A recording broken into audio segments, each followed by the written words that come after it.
Olá pessoal, está começando mais um programa Nossos Pesquisadores e hoje a nossa conversa é com o pós-doutorando Pedro Tavares, do Instituto de Física de São Carlos. Pedro, como surgiu o seu interesse pela ciência? Bom, meu interesse surgiu basicamente no meu ensino médio, quando eu ainda estava nos primórdios do aprendizado, onde aprendendo um pouquinho de ciência, física, química, biologia. Nessa época eu já me sentia uma afeição um pouco maior com as ciências exatas, então eu já dominava ali um pouco a matemática, gostava muito de matemática na época, e quando eu comecei a de fato ter o contato com a física, né, lá no primeiro colegial, segundo colegial, foi que começou a me despertar um pouco mais de interesse na área de física, né? E querer seguir uma carreira nessa linha. Então, lógico, como muitas carreiras de engenharia e médico, a gente é muito influenciado pelos nossos professores do ensino médio. Então eu tive um professor de física no ensino médio muito fenomenal, que garanto que 90% da minha motivação em seguir, em ser cientista, veio desse professor. Então foi nesse momento que eu decidi e tomei a iniciativa de prestar o vestibular e começar a seguir uma carreira de cientista. Conte um pouco da sua trajetória acadêmica, onde você fez faculdade, seu mestrado, seu pós-doc. Bom, aí a partir do momento que eu tomei essa decisão de fazer ciências, fazer física, eu fui procurar algumas universidades que tinham centros de pesquisas na área de física relativamente forte, e prestei alguns vestibulares. Entre eles eu prestei o vestibular da FUVEST, que é para ingressar na Universidade Estadual de São Paulo, na USP, e especificamente para o Instituto de Física de São Carlos. Então, com muito esforço, dedicação, estudo, disciplina, eu consegui entrar no vestibular logo que eu terminei o terceiro colegial e fiz minha graduação aqui no Instituto de Física de São Carlos. Então, eu fiz minha graduação, foram 4 anos de graduação. Terminou os 4 anos, no finalzinho do 4º ano eu de fato decidi seguir adiante a carreira de cientista, e com isso eu prestei a prova para ingressar na pós-graduação. Comecei pelo mestrado, fiz o mestrado e depois o doutorado também no mesmo instituto, no Instituto de Física de São Carlos, e onde eu fiz a pesquisa especificamente no grupo de ótica na área de física atômica, átomos frios.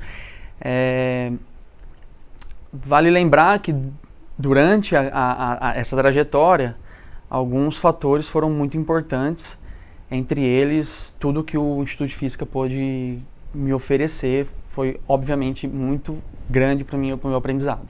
E como é estudar no Instituto de Física? Olha, estudar no Instituto de Física de São Carlos é muito bom. É de fato existe uma estrutura muito bem organizada.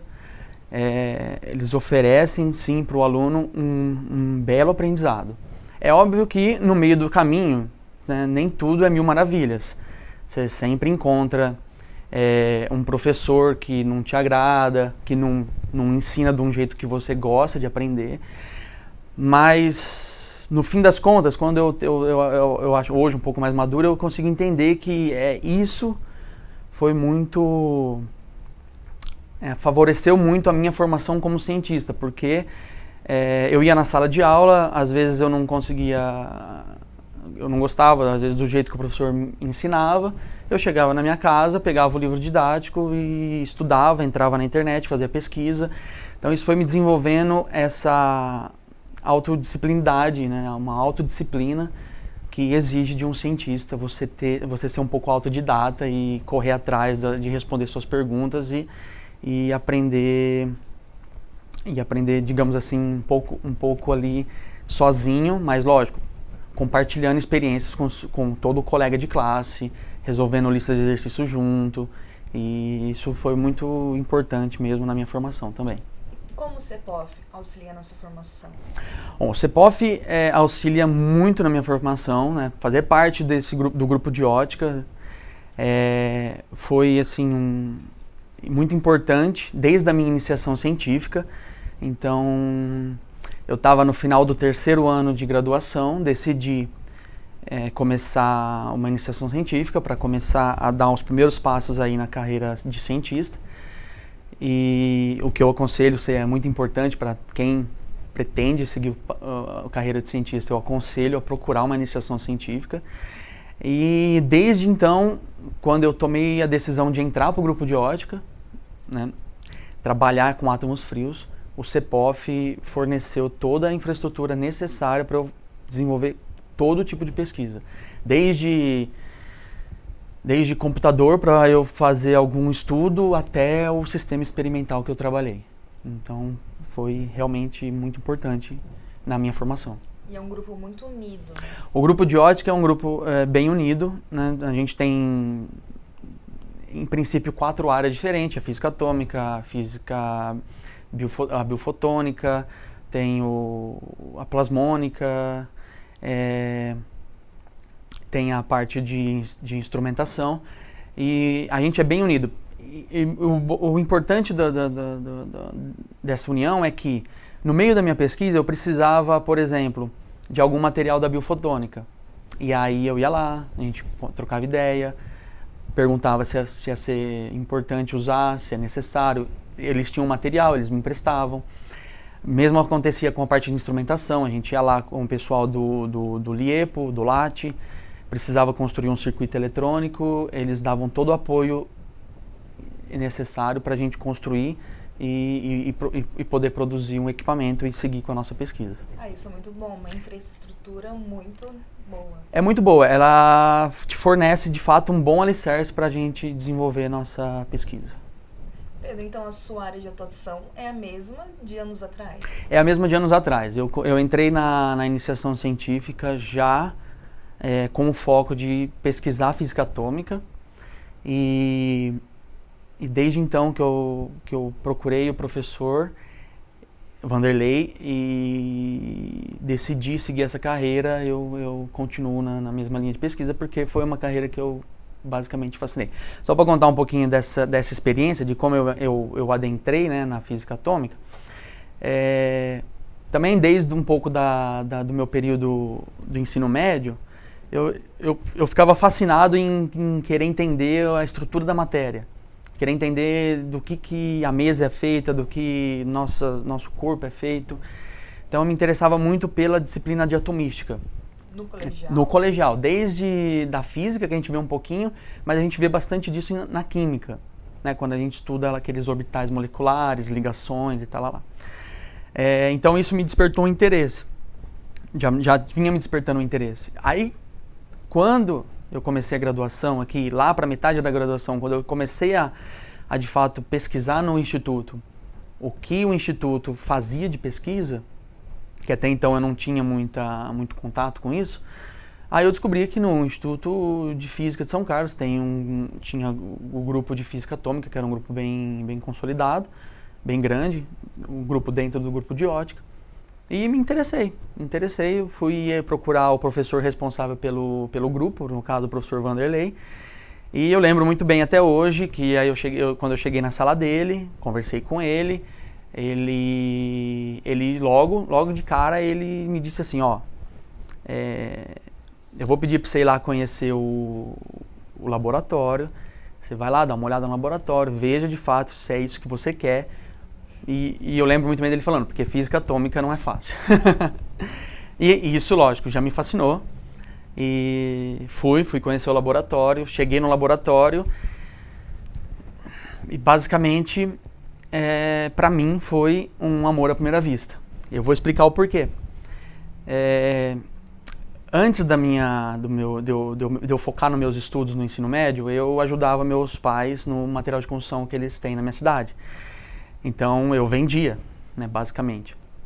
E estando ali vendendo, eu tinha que saber sobre construção para poder vender material para pedreiro, eu tinha que saber sobre elétrica para vender material elétrico para o eletricista, tinha que saber sobre hidráulica para vender material hidráulico para o encanador. E então digamos assim, eu era um pouco fuçado nessas áreas. E quando eu me deparei com o laboratório de física atômica, que é um laboratório um pouco assim, digamos que tem um pouco de cada coisa no experimento. A gente mexe com eletricidade, com fio, com bobina, com água para refrigerar o sistema, com laser, com eletrônica. Então eu meio que um pouco me senti em casa. Falei, nossa, é isso que eu quero fazer. Então foi um amor à primeira vista e fui bem realizado, talvez por ter esse contato e ter visto eles ali. Então foi de fato muito importante ter essa primeira impressão do laboratório e é onde eu continuo a minha pesquisa até hoje. Pedro, é muito bom, né, quando você tem esse amor à primeira vista. É muito bom, assim, eu me sinto muito realizado. Eu sei de histórias de cientistas que começaram a carreira, eles tiveram algumas decepções no meio da carreira e acabaram desistindo da ciência. Tive amigos de graduação que aconteceu isso. E o que é normal hoje em dia, né? Ninguém é obrigado a fazer o que não quer, mas quando acontece esse amor à primeira vista e você consegue continuar fazendo o que gosta, é muito importante, principalmente na carreira de cientista. Seguir a vida inteira. Seguir a vida inteira. Vale ressaltar, Vivi, que assim, esse meu amor à primeira vista não foi um caso extremamente necessário eu ter tido essa experiência no material de construção. Foi o que aconteceu comigo. Com outras pessoas pode despertar um amor à primeira vista de outras formas. Então quem procura, por exemplo, seguir carreira acadêmica na física atômica, como o meu caso, e não teve experiência em material de construção, não quer dizer que essa pessoa não está apta a fazer. Essa é só uma experiência de vida minha mesmo, que eu gosto de passar para as pessoas, mas qualquer um está apto a fazer física atômica. O que é física atômica, Pedro? Física atômica dos átomos frios, que é o que a gente estuda aqui no Instituto de Física de São Carlos, no grupo de ótica. Ela estuda as propriedades da matéria quando resfriadas até temperaturas que a gente chama de temperaturas ultrafrias. Então, a gente estuda propriedades dos gases quando estão nessa temperatura ultrafria. E o que são gases ultrafrios? O que são gases ultrafrios? É uma pergunta muito legal. Então, para a gente entender um pouquinho do como é categorizado o que são gases ultrafrios, eu preparei aqui um slide sobre um pouquinho só para mostrar as ordens de grandezas das temperaturas que a gente encontra no nosso meio ambiente. Então, se eu mostrar para você em ordem de temperatura, aqui no caso eu estou representando a temperatura em Kelvin. Por exemplo, quando você olha para o Sol, você fala o Sol é quente. Agora, se imagina na superfície do Sol. A superfície do Sol ela tem uma temperatura da ordem de 6.000 Kelvin. Tá? Quente, bastante quente.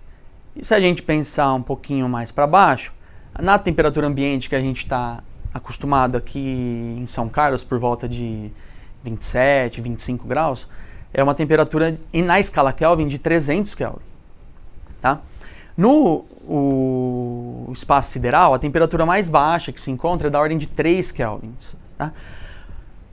Com o advento de técnicas de resfriamento a laser, foi possível atingir temperaturas da ordem de microkelvin, de dezenas de microkelvin. Isso já é 10 a menos 6 Kelvin.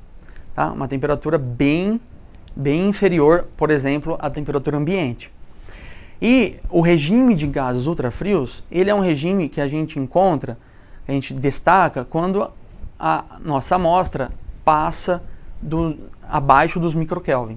Esse é o regime que nós consideramos ultrafrio, que é na região de temperatura onde a gente obtém os gases degenerados. E o que podemos fazer com esses gases? Com esses gases, esses gases degenerados, eles são hoje o foco de pesquisa. Digamos que ele é a nossa bancada experimental.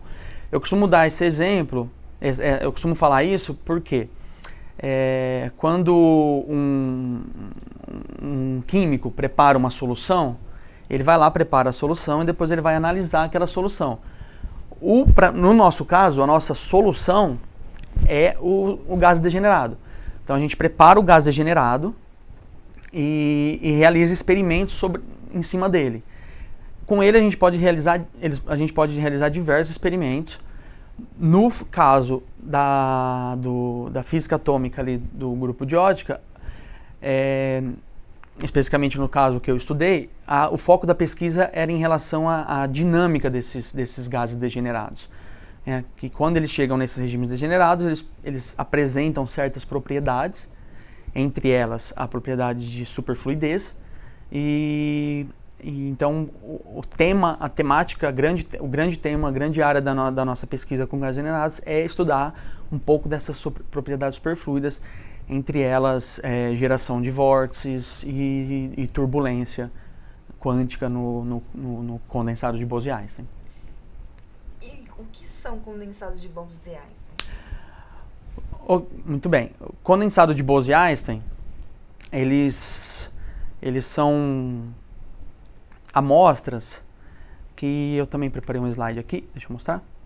Então, como o próprio nome já diz, condensado de Bose-Einstein, para você atingir esse regime, você precisa de partículas do tipo bósons, certo? Basicamente na natureza, em partículas elementares, nós conseguimos classificar as partículas elementares em dois grupos. As partículas do tipo férmions e as partículas do tipo bósons. Em linhas gerais, uma propriedade muito importante dos bósons é que, como eu ilustrei aqui nessa figura, os átomos, eles são amigos. Eles gostam de estar um do lado do outro, eles gostam de estar um perto do outro. Então isso seria uma figura de linguagem interessante para os bósons. É bom manter isso na cabeça. O bóson, ele é aquela partícula que gosta, aquele átomo que gosta de estar sempre perto um do outro. Ele é bem carismático. Então o que acontece? Para a gente entender um pouco de condensado de Bose-Einstein, imagina que a gente tem aqui uma escada e cada partícula está num grau dessa escada, né? E essa escada representa para nós a energia da partícula. Então, conforme a gente vai abaixando a energia da partícula, né? Então a gente tem aqui uma escada, cada átomo aí numa parte dessa escada. Veja que tem alguns átomos que estão juntinhos, porque eles são bósons, eles gostam de ficar pertinhos. Uma hora que a gente começa a diminuir a energia dessas partículas, no caso diminuindo a temperatura delas, a gente consegue atingir um regime onde todas as partículas do teu sistema estão no mesmo patamar, no mesmo estado de energia. Então, nesse caso, isso é a transição de condensado de Bose-Einstein, quando você consegue colocar uma quantidade muito grande de partículas no estado fundamental, certo? Uma linguagem um pouco mais física falando. Imagina que a gente tem dentro de um container um gás. Um gás aqui, no caso, a temperatura ambiente, 25 graus. Então, esse gás são partículas, elas estão se movendo e elas estão se batendo uma na outra. Isso é um gás numa temperatura ambiente. Conforme a gente começa a diminuir a temperatura desse gás, essas partículas começam a ter fenômenos quânticos. Começam a manifestar fenômenos ondulatórios, tá, de mecânica quântica. Isso a gente aprende na graduação. E isso é uma manifestação, começa a ter manifestação quântica na matéria. E conforme a gente vai abaixando um pouco mais a temperatura, quando as partículas começam a estar no mesmo grau de energia, no mesmo estado de energia, essa onda que representa a partícula, elas começam a se superpor. Então é como se a onda que era de uma partícula só começa a crescer, e a gente vê, né, no caso quando a gente chega na temperatura a mais baixa possível, a gente vê uma super onda de matéria. Então isso é uma propriedade muito, muito importante do condensado de Bose-Einstein. Ele é uma manifestação macroscópica da mecânica quântica.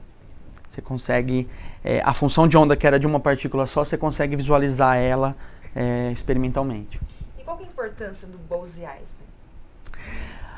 O Bose-Einstein, a condensação de Bose-Einstein tem esse nome que vem um pouco da história da condensação, né? Quem propôs que esse tipo de fenômeno, aconteceria foi, iniciou com Bose, onde ele realizou uma descrição matemática para um gás de fótons de luz, que são bósons, e ele mostrou que um gás de fóton consegue atingir tal estado, e depois Einstein, lendo esse trabalho de Bose, ele generalizou esse conceito para partículas massivas. Então é possível fazer com átomos um condensado de Bose-Einstein, que com o advento de técnicas a laser, de resfriamento a laser, isso foi possível realizar em laboratório, no experimento. E você pode contar um pouco da história dos gases degenerados para nós? Sim, claro. Vamos contar um pouquinho da história dos gases. Tudo começou com a previsão teórica, em 1924 e 1925, de Bose e Einstein sobre esse fenômeno da condensação, generalizando para partículas massivas. Tá? Só que até então, tudo passava de teoria. Então, Bose e Einstein são dois cientistas. Isso. O Bose, ele propôs a condensação para fótons, e o Einstein, que é o nosso famoso Einstein, da relatividade, ele contribuiu para a extensão desse trabalho de Bose para partículas massivas. Mas até então tudo isso era teoria, e ao redor de 1938, quando o pessoal estava fazendo pesquisa em hélio, né, eles perceberam que o hélio, abaixo de uma certa temperatura, ele mudava a sua propriedade de fluir, né? Ele apresentava essa propriedade que hoje nós chamamos de superfluidez, que é fluir sem viscosidade. E as pesquisas em cima desse sistema mostraram que essa superfluidez, essa propriedade superfluida, adivinha do fenômeno da condensação, que algumas partículas do hélio tinham que estar nesse estado de condensado de Bose-Einstein para possuir essa propriedade de superfluidez. Tá ok? Mas no hélio é uma pouca fração dos átomos ali que são condensados. Então era difícil um acesso experimental para você de fato comprovar o fenômeno da condensação de Bose-Einstein nesse sistema. Mas com o advento de técnicas de resfriamento a laser, né, utilizando luz para resfriar feixes atômicos, aprisionamento óptico, aprisionamento magnético de átomos e a técnica de resfriamento evaporativo, vale ressaltar que essas técnicas foram premiadas com o Prêmio Nobel em 1997 e basicamente os precursores dessas técnicas foram o Steven Chu, o Claude Corrent-Canudi e o Bill Phillips, que vem bastante vezes aqui no nosso instituto dar aquela palestra, aquele circo da ciência que ele costuma chamar. Certo? Então, com esse advento dessas técnicas, em 1995 foi possível obter experimentalmente, pela primeira vez no laboratório, um condensado de Bose-Einstein em gases diluídos, em gases atômicos. E isso foi realizado em átomos de rubídio, átomos de sódio, átomos de lítio, pelo grupo do Eric Cornell, do Carl Arman, do Ketterle e pelo grupo do Hewlett. Também vale ressaltar que em 2001 esses dois primeiros grupos aqui foram contemplados com o Prêmio Nobel, devido a essa inovação na ciência. Certo? Mas a pesquisa em gases degenerados acabou por aí? Não. Isso como eu disse, é o início da nossa bancada experimental. É o início da nossa amostra. Muito ali em cima tinha que ser feito. Entre elas, como eu disse, o condensado de Bose-Einstein acontece com bósons. Mas e para férmions? Acontece um recíproco? E para férmions, em 1999, foi possível atingir pela primeira vez o gás degenerado de férmion em gases diluídos. No caso aqui, foi utilizada a amostra de potássio 40 e pelo grupo da Deborah Jean lá no GILA. Então, essa ciência, ela é relativamente nova. Ela é relativamente nova. Hoje, como uma das grandes, ocupa hoje uma das grandes áreas da física que é mais recente e que mais tem sido usada para investigar vários fenômenos e várias áreas da física. Então ainda tem muito para ser descoberto. Tem muito para ser descoberto dentro dessa pesquisa. Nossa pesquisa é caracterizada como sendo uma pesquisa básica. E básica no sentido não básico de ser fácil, mas básico no sentido de ser alicerces para novas teorias físicas. Então, nós fazemos pesquisa de fronteira. Tudo que a gente descobre no laboratório é um passo novo na ciência. São coisas que dificilmente já é encontrado na literatura. Certo? Então essa é um pouco da história dos gases degenerados. A partir daí foi preciso realizar experimentos investigando a natureza quântica de partículas bosônicas e a natureza quântica de partículas fermiônicas. Com isso, a gente consegue investigar os dois lados das partículas elementares na ciência. Pedro, você se sente realizado sendo cientista? Eu me sinto muito realizado. Hoje eu sou muito feliz, né? Lógico que durante minha carreira, como eu já disse, teve altos e baixos, como qualquer carreira que se encontra hoje em dia, mas eu sou muito realizado e muito feliz com o que eu faço.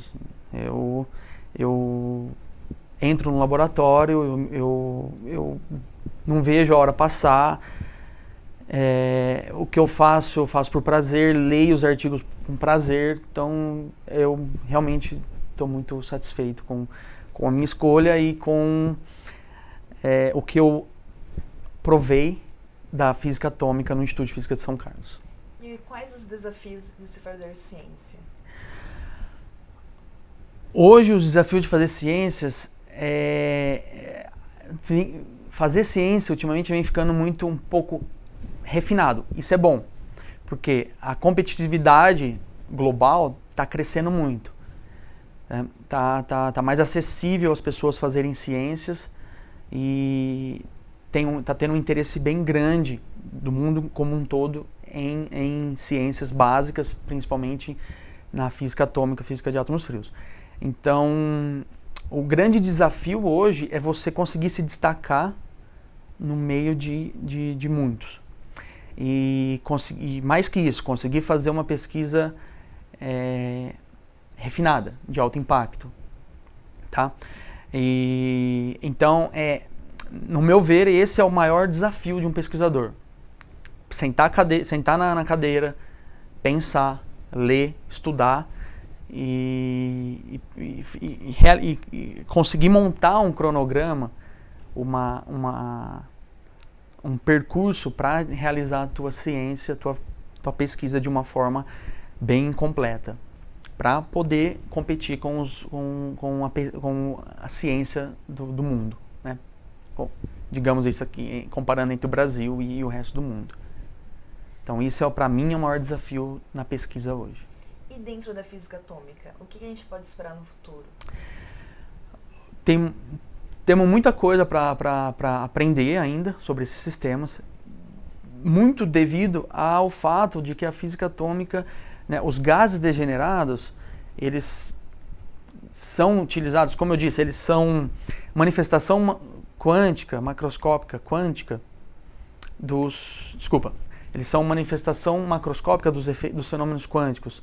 Então, os gases degenerados hoje vêm sendo aplicados para estudar muitas áreas da física, onde aqui eu estou mostrando algumas, né? E eu posso destacar coisas que a gente faz aqui no Instituto de Física de São Carlos, que é estudar sobre a termodinâmica desse sistema, a metrologia, pessoal do relógio atômico, colisões entre átomos ultrafrios, física da matéria condensada, física de muitos corpos, computação quântica, óptica quântica e claro, a gente estudar sobre princípios básicos da mecânica quântica. Então, estudo em gases degenerados está sendo amplamente difundido em todas as áreas da física. O que nós podemos esperar para o futuro é avanços cada vez maiores em cada uma dessas áreas. Né? Como, por exemplo, computação quântica, que hoje está sendo muito investigado em sistema de íons ultrafrios aprisionados. Um pouco puxando para o lado que a gente estuda aqui em São Carlos, em fenômenos de turbulência, onde a gente vai poder talvez entender e mapear turbulência que ocorre em superfluidos, que é a chamada turbulência quântica, com a turbulência que ocorre no nosso mundo, né, nossa física clássica, que são as turbulências que ocorrem nos aviões.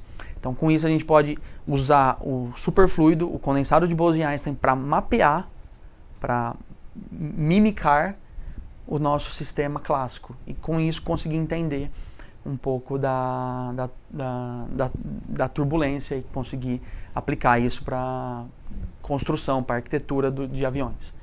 E prevenções de acidente, é claro. Pedro, quem se interessa pelo assunto, o que pode fazer? Quem se interessar pelo assunto, eu aconselho a vir procurar o Instituto de Física de São Carlos, o grupo de ótica. Dentro do grupo de ótica tem o grupo de física atômica e aconselho vocês a irem lá, procurar algum de nós. As portas estão abertas, vocês podem ir no nosso laboratório, de fato visualizar como um laser, como a gente prepara a luz para aplicar numa amostra atômica. Dá para ver uma coleção de átomos frios aprisionados em uma armadilha que mistura luz com campo magnético. Dá para você ver esse ambiente do que é a pesquisa experimental na física atômica. Temos ali 2, 3 experimentos rodando constantemente, então você pode ver como que a gente visualiza um condensado de Bose-Einstein no dia a dia, como identifica ele, e também ter o contato com um pouco da física experimental, e em específico as físicas dos átomos frios. Portas abertas, quem tiver interessado pode vir procurar o pessoal da física atômica no grupo de ótica do Instituto de Física de São Carlos. Sempre aproximando a população da ciência. Sempre aproximando a população da ciência. Portas abertas para sempre. Isso, de fato, é um papel do pesquisador. Não adianta o pesquisador sentar na tua cadeira, igual eu falei, sentar na tua cadeira, pensar numa pesquisa, pesquisar sobre, estudar, planejar uma pesquisa, ir para o laboratório, fazer o método científico, fazer toda a pesquisa de forma organizada, tirar conclusões e essas conclusões ficarem na gaveta. O pesquisador precisa divulgar o que ele produziu, o conhecimento que ele produziu. Então, divulgar, ter pessoas que vão lá ver teu trabalho é uma forma de divulgação. Então tá bom, Pedro. Obrigada pela entrevista. Muito obrigado a vocês, obrigado ao pessoal do PROVE, do Grupo de Ótica, por essa oportunidade de dar a minha entrevista e poder contar um pouco da minha experiência. Espero ter motivado alguns. E é isso, muito obrigado. Obrigada a você por essa oportunidade. O programa de hoje fica por aqui, sob Viviane Mark, e até a próxima!